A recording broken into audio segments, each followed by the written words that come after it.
Good morning बच्चों, और सभी का स्वागत है अपने आपके अपने यूट्यूब चैनल बिकम टॉपर पे। और यहाँ पे जैसा कि आप सभी जानते हैं, फिर से एक बार बता दिया जाता है कि यहाँ पे हाई स्कूल और इंटर की क्लासें चल रही हैं। इंटरमीडिएट की मैं लेके आता हूँ मैथ की क्लासेस। पर डे मैथ के 2 वीडियो में देता हूँ। एक साइड में मैं चला रहा हूँ वेक्टर और दूसरी साइड से चला रहा हूँ समाकलन, मतलब इंटीग्रेशन। ठीक है, ये चीज़ें चल रही हैं इसमें। तो अब मैं बात करता हूँ अगर वेक्टर चैप्टर की, तो शायद कल की क्लास में जो मैंने वेक्टर चैप्टर आपसे डिस्कस किया था, वो वहाँ पे मैंने आपको डॉट प्रोडक्ट की कुछ प्रॉपर्टीज़ बताई थी, कुछ गुणधर्म बताए थे कि ये होता है डॉट प्रोडक्ट और ये ऐसे गुणधर्म होते हैं, ये मैंने आपको बताया था। और अब आगे क्या करेंगे, कैसे करते हैं डॉट प्रोडक्ट, उसके बारे में आपको जानकारी दूंगा। ठीक है, तो चलते हैं बात करते हैं आगे की।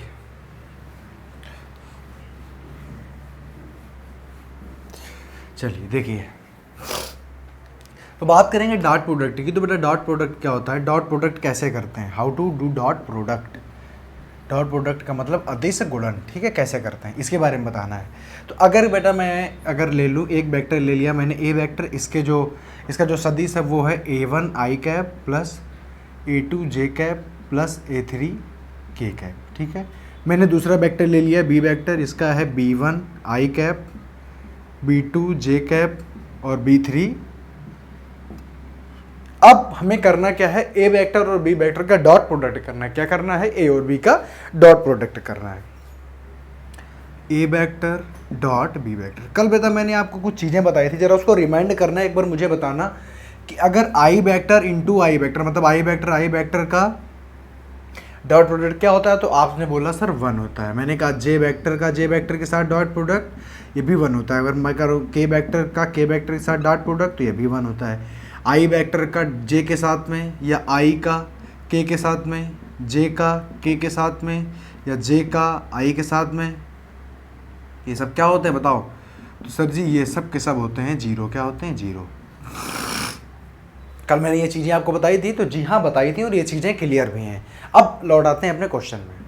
अब अगर डॉट प्रोडक्ट करेंगे बेटा तो कैसे करेंगे, तो एक है तो लिख लेंगे A1 i cap plus A2 j cap plus A3 k cap dot product. तो डॉट, अब b के सदिश लिखने हैं, b के वेक्टर लिख लो, क्या है B1 i cap plus B2 j cap plus B3 k cap. ठीक, अब देखो, अब बेटा मुझे एक बात बताओ कि मल्टीप्लाई में करते क्या हैं। तो सर मल्टीप्लाई में ये करते हैं कि पहले हमने इसको उठा लिया, चाहे इधर से ले लो चाहे इधर से, इसको उठाया और इस पूरे में मल्टीप्लाई कर दिया, यही तो करते हो। फिर दूसरे को लिया साइन के साथ में, पूरे में मल्टीप्लाई कर दिया, फिर तीसरे को लिया और फिर पूरे में मल्टीप्लाई कर दिया।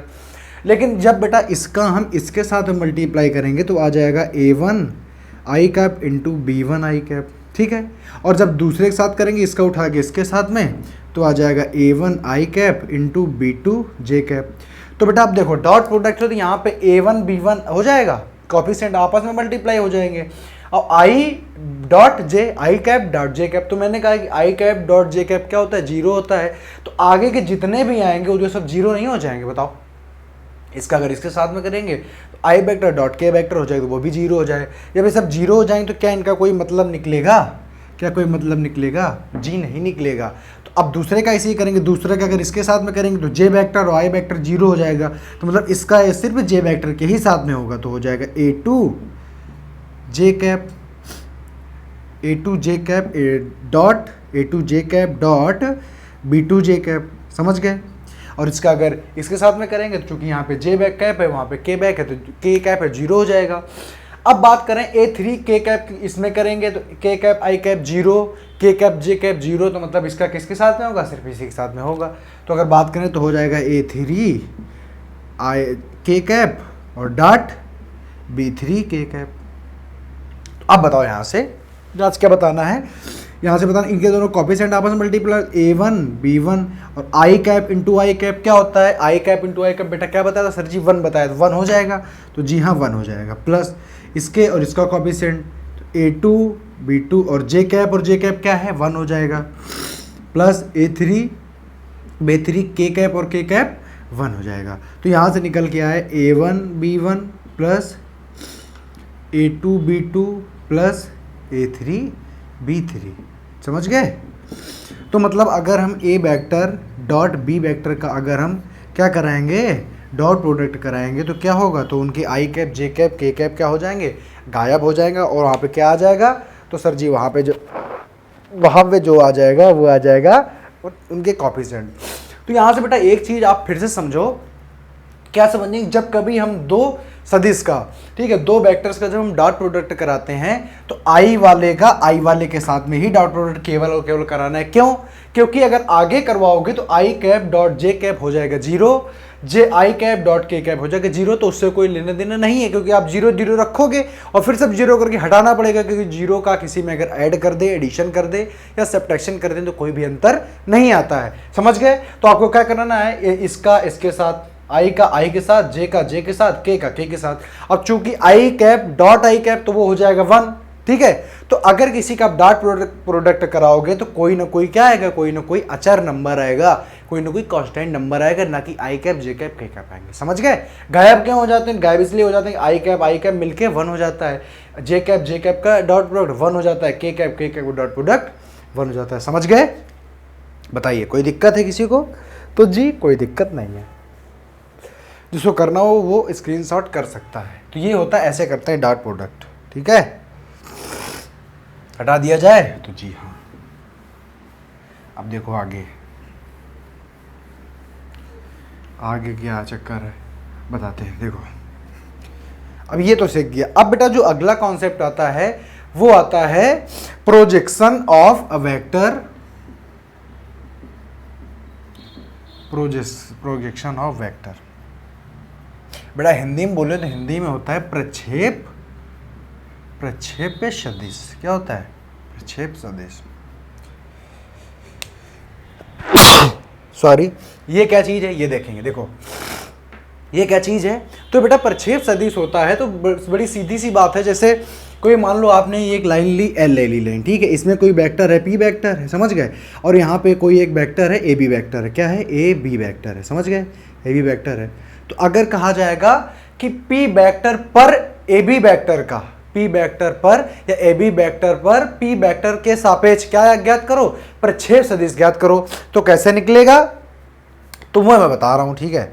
तो ये क्या होता है बेटा, तो जिस पर कहा जाता है, जैसे यहां पे बोला गया कि पी वेक्टर पर ए बी वेक्टर, बोल दिया जाए आपसे ए बी वेक्टर का पी वेक्टर पर प्रक्षेप सदिश ज्ञात करो, तो जिस पर बोला जाएगा उसका निकालते हैं बेटा यूनिट वेक्टर। क्या यूनिट वेक्टर क्या होता है, यूनिट वेक्टर होता है P cap upon mod P vector. समझ रहे हो मेरी बात।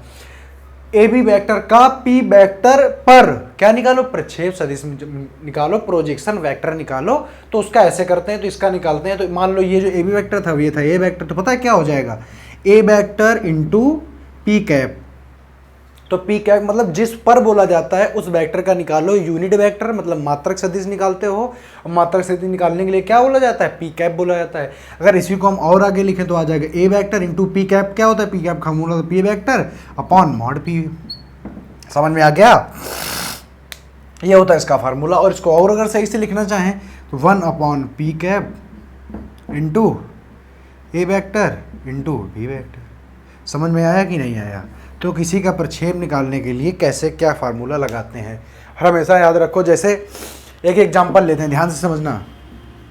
एग्जांपल कह रहा है कि ए वेक्टर का बी वेक्टर पर प्रक्षेप सदिश बताओ, कैसे निकालोगे। तो यहां पे बेटा देखना है कि किस पर, तो किस पर, तो बी वेक्टर पर। तो ए वेक्टर का, तो A vector into B vector पर, तो जिस पर निकालना होता है उसका यूनिट वेक्टर निकालो। तो बी पर निकालना है तो बी का निकाल दो यूनिट वेक्टर। और बेटा यूनिट वेक्टर क्या होता है, तो A vector is equal to unit vector. बताओ ए वेक्टर जैसे है यूनिट वेक्टर निकालने फार्मूला क्या होता है sir ji, a vector upon mod A vector. तो ऐसे ही हो जाएगा b vector upon mod B vector. हो जाएगा कि नहीं हो जाएगा। इसको और कैसे लिखेंगे, इसको एक तरीके से और लिख देंगे, A vector into B vector into 1 upon mod B vector. समझ गए कि नहीं समझ गए, बात समझ में आई कि नहीं आई। तो ऐसे ही अब तुमको क्या क्या लिख के आएगा, तुमको दो सदिश दे के आएंगे और उसने आपसे कहेगा कि इस वेक्टर का इस पर मात्रक सदिश निकालो। तो आपको आराम से उसको निकाल के बताना पड़ेगा, ठीक है, कोई दिक्कत नहीं होनी चाहिए। तो अब देखो, अब बात करते हैं फिर। अभी यही जो तुम्हारा ये सदिश है, अभी इसमें देखा और सारे क्वेश्चन बनेंगे, वो कैसे बनेंगे। तो यहाँ पे हमने तुमको ये चीज़ समझ में आई।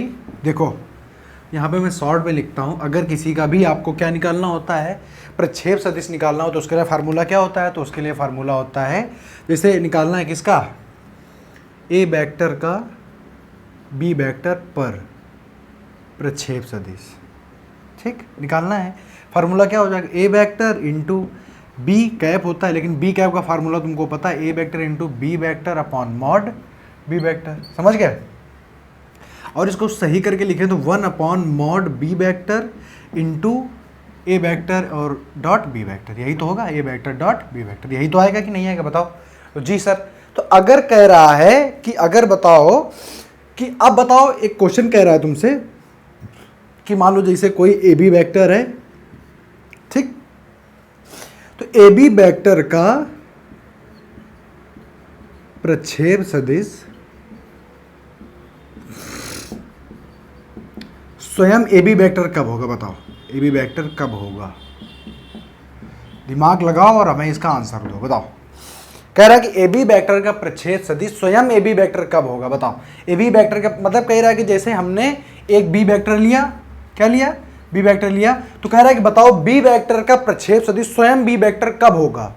तो बेटा बी वेक्टर का प्रक्षेप सदिश बी वेक्टर तभी होगा जब cos theta is equal to 0 होगा। सर जी cos थीटा कहाँ से आ गया, मतलब इनके बीच में भाई जब किसी का आप वेक्टर बनाओगे, अभी हमने कहा था ये है L, तो इसके बीच में कुछ ना कुछ एंगल बन रहा होगा कि नहीं बन रहा होगा। तो कह रहा है कि ए बी वेक्टर का जो ए बी वेक्टर का प्रक्षेप सदिश ए बी वेक्टर तब होगा जब थीटा इज इक्वल टू क्या हो, थीटा इज इक्वल टू 0 हो, समझ गए। तो अब देखो यहाँ पे जरा ये सूत्र लाओ, हमने मान लिया ए बी वेक्टर, तो हम यहाँ पे हमने मान लिया कि ए बी वेक्टर का ए वेक्टर है, ठीक है, और जो दूसरा वेक्टर था वो था बी वेक्टर, समझ गए मेरी बात। दो वेक्टर थे, देखो हमने एक लिया था ए बी वेक्टर लिया था, ठीक है, इसका जो था वो था ए वेक्टर, और एक इसी पे एक और वेक्टर आ गया जो है बी वेक्टर। तो बताओ ए बी वेक्टर का ए वेक्टर और मतलब एक दूसरा इसमें वेक्टर है वो है बी वेक्टर। तो कह रहा है कि अब इसमें क्या है कि ए वेक्टर और बी वेक्टर एक ही जगह पे हैं, तो मतलब ए बी वेक्टर का प्रक्षेप से ए बी वेक्टर खुद ही हुआ कि नहीं हुआ। तो ये कब हुआ, कैसे हुआ, जब थीटा इज इक्वल टू 0 था। कैसे, अगर हम ये लगाएं कि इसका इस पर था, ए वेक्टर का बी वेक्टर पर प्रक्षेप सदिश निकालना था और पोजीशन कुछ इस प्रकार से थी, तो हमने क्या किया, फार्मूला लगाया कि A cap into B vector into 1 upon B vector का मॉड, यही तो निकलेगा नहीं निकलेगा, बताओ। ये हमने फार्मूला लगा दिया बी वेक्टर पर, तो देखो हमने बी का क्या निकाला, बी का हमने कैप निकाला है। तो अब बताओ ये क्या लिखा होता है, ये लिखा हुआ है sir ji A dot B का फार्मूला क्या होता है, तो वो होता है A mod into B mod into cos theta upon B vector. इसका फार्मूला लिखा, ये जैसा लिखा था उसको वैसे ही लिख दिया, ठीक।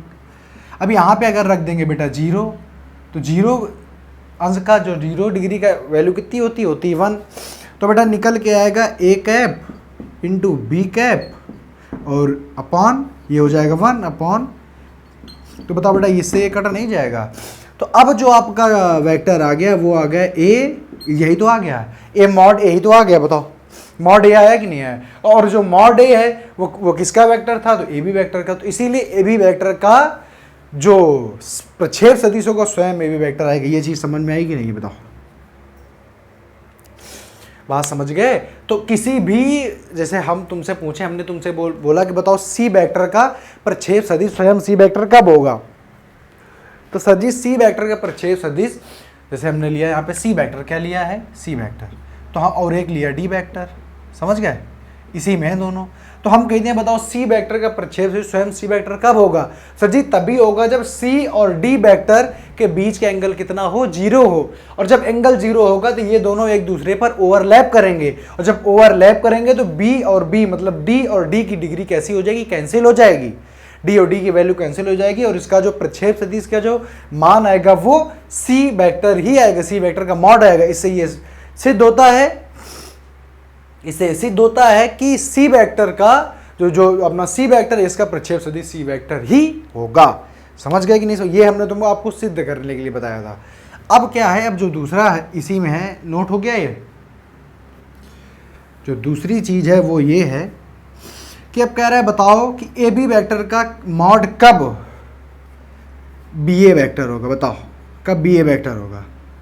तो बी ए वेक्टर बेटा तब होगा जब theta is equal to, b a vector तब होगा जब थीटा इज इक्वल टू 180 हो, जब थीटा इज इक्वल टू क्या हो 180 या पाई हो। तो आप फिर जान दें, फिर से मैं वही करूंगा, कॉस थीटा की जगह पे 80 रखूंगा तो इसका होता है -1, तो लास्ट में जो आंसर आएगा वो आ जाएगा -1, यही तो आ जाएगा माइनस ए मॉड आ जाएगा। जब ये आ जाएगा तो इसका मतलब भाई जैसे सुनो, अगर इसका ए वेक्टर था, ठीक, जो ए बी वेक्टर था इसका जो मैग्नीट्यूड था वो कितना था, ए वेक्टर था। अब यही हो गया माइनस ए वेक्टर, तो इसका मतलब क्या है, माइनस कब आता है, जब sir G B a vector हो जाता है तभी तो लिखते हो माइनस ए वेक्टर, बताओ। और इसका मॉड लिखा है तो कोई दिक्कत है क्या। तो इसीलिए ए बी का प्रक्षेप सदिश, ए बी का प्रक्षेप सदिश माइनस ए बी वेक्टर लिख लो या क्या लिख लो, चाहे माइनस ए बी वेक्टर लिख लो या बी ए वेक्टर लिख लो। भाई जो माइनस ए बी वेक्टर है इसको बेटा क्या बी ए वेक्टर नहीं लिख सकते हो, बताओ लिख सकते हो या नहीं लिख सकते हो। जी सर बिल्कुल लिख सकते हैं। तो इसीलिए बी वेक्टर प्रक्षेप सदिश स्वयं बी ए वेक्टर स्वयं, अब क्या बी ए वेक्टर कब होगा, जब थीटा इज इक्वल टू 180 होगा। तो हमने आपको दो चीज़ें यहाँ से बताई, अब यहाँ पे मैं समराइज करता हूँ दोनों चीज़ों को, समझना मेरी बात।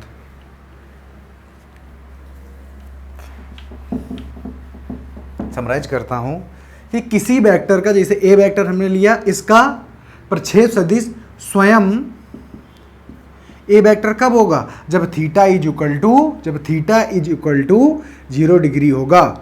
मतलब कोई वेक्टर स्वयं का ही प्रक्षेप सदिश तब होगा जब थीटा इज इक्वल टू 0, मतलब उन दोनों के बीच में जो एंगल होगा 0 होगा। और ए वेक्टर का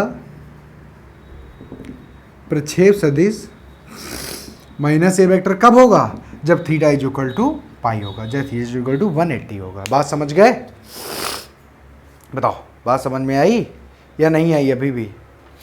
तो जी सर अब समझ में आ गई बात, समझ गए।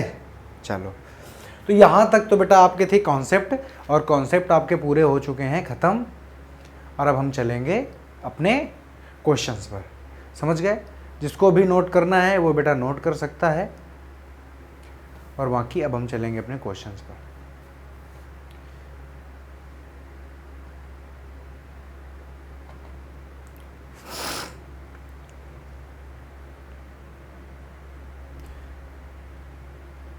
जो नोट करना चाहे कर सकता है भाई।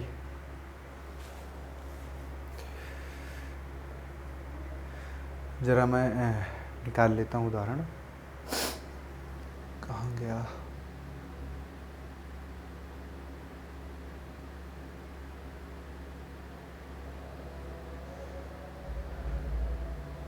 देखो तो पहला उदाहरण नंबर है 13 नंबर, हटा दें इसको।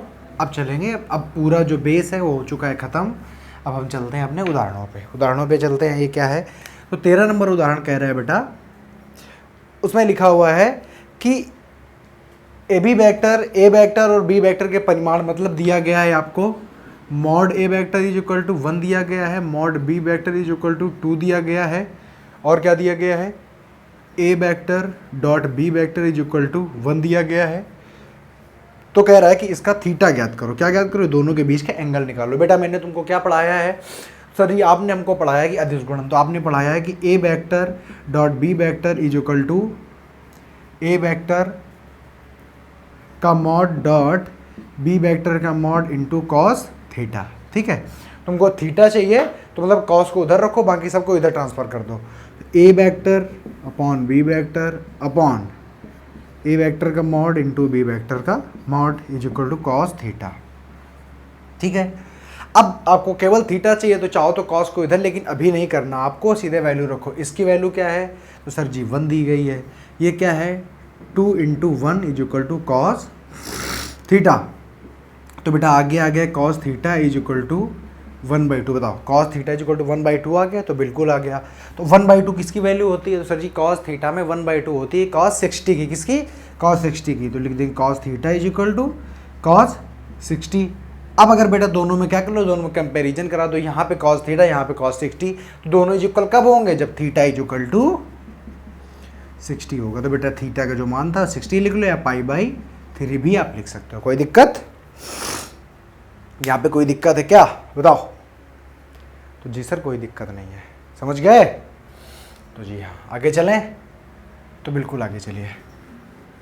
यहाँ पे आपको ये दिया गया था, ये दिया गया था और निकालने में कोई दिक्कत नहीं होगी, बेहद आसान क्वेश्चन है। अगर आपको फार्मूला क्लियर है तो आपने अभी तक ये क्वेश्चन कर लिया होगा, समझ गए। अच्छा अब बात करें क्वेश्चन नंबर 14 की, एग्जाम्पल नंबर 14 क्वेश्चन बोल रहा हूँ। इसमें कह रहा है कि दो क्या दिया गया आपको, ए वेक्टर और बी वेक्टर दिया गया और बीच का कोण ज्ञात कीजिए, मतलब थीटा ज्ञात करना। क्या ज्ञात करना है? थीटा। ए वेक्टर और बी वेक्टर दिया गया है, बाकी आप क्वेश्चन अपने बुक से भी देख सकते हैं। तो जब थीटा निकालना है तो मैंने आपको क्या बताया था, आप कौन सा लगाओगे, cos theta is equal to A vector dot B vector upon mod A vector dot mod B vector. अभी आपको बताया था ना a vector dot B vector क्या होता है, तो मैंने सीधे इसमें लिखा। अब क्या दिया गया आपको वेक्टर, तो ए वेक्टर कितना दिया गया, तो दिया गया है i cap plus J cap minus के cap dot I cap minus J cap और प्लस के कैप, ठीक है। अब देखो इसका निकालना है आपको मॉड्यूलस, तो मॉड्यूलस कितना आएगा, मॉड्यूलस इस एक का निकाल लो, वो दूसरे का वही आना है, 1 का स्क्वायर 1 प्लस 1 प्लस 1, इसका भी निकाल लो 1 प्लस 1 प्लस 1, 1 प्लस 1 क्यों लिख रहे हैं, क्योंकि एक का स्क्वायर एक आएगा, माइनस 1 का स्क्वायर भी 1 आएगा, 1 का स्क्वायर भी 1 आएगा, ठीक है, कोई दूसरी चीज़ तो लिखी नहीं है। तो अब यहाँ पे अगर हम करेंगे, हमने कहा था क्या करना होता, आई का आई के साथ, तो आई का आई साथ कितना आएगा 1 आएगा, जे का जे के साथ -1 आएगा, के का के साथ +1 आएगा, अपॉन क्या आएगा बताओ, √3 तो हो जाएगा 2√3, यहाँ पे कितना ये कट गया तो यहाँ पे आ गया 1/2√3। तो पता है बेटा क्या हो जाएगा, अभी यहाँ से कोई वैल्यू तो निकल के आनी ही नहीं है, वैल्यू निकल के आएगी क्या बताओ, अरे यार √3 इंटू √3 2√3 तो जुड़ के आता है ना, ये हो जाएगा आपका 3 हो जाएगा, कितना हो जाएगा 3, समझ गए, ये आपका हो जाएगा 3। तो cos theta is equal to क्या आ गया 1/3, तो cos theta is equal to 1/3, 1/3 किसी की वैल्यू होती है तो सर किसी की वैल्यू नहीं होती है, तो जो नहीं होती है तो थीटा इज इक्वल टू मैंने कहा था क्या करना है cos इनवर्स 1/3, यही है आपका आंसर, यही आ गई थीटा की वैल्यू। कोई दिक्कत बताओ, अगर कोई दिक्कत हो रही हो तो इसमें कुछ समझना बूझना ही नहीं है, इसको उठाओ इसको उठाओ, क्योंकि दोनों क्या दिए थे, दोनों आपको दिए थे दोनों के दोनों आपको दिए थे वेक्टर, तो वेक्टर उठाया, इनका करा दिया मल्टीप्लाई, और नीचे इनका क्या निकालना था, इसका मॉड्यूलस और इसका भी मॉड्यूलस निकाल दिया, सारी वैल्यू आ गई 1/3। ये देखो √3 आएगा, √3 चूँकि दोनों क्या है मल्टीप्लाई में, डॉट प्रोडक्ट में, तो हो जाएगा 3 हो जाएगा, ठीक है, और बाकी आपने रख लिया, चला जाए आगे, तो जी हाँ बिल्कुल चला जाए। देखो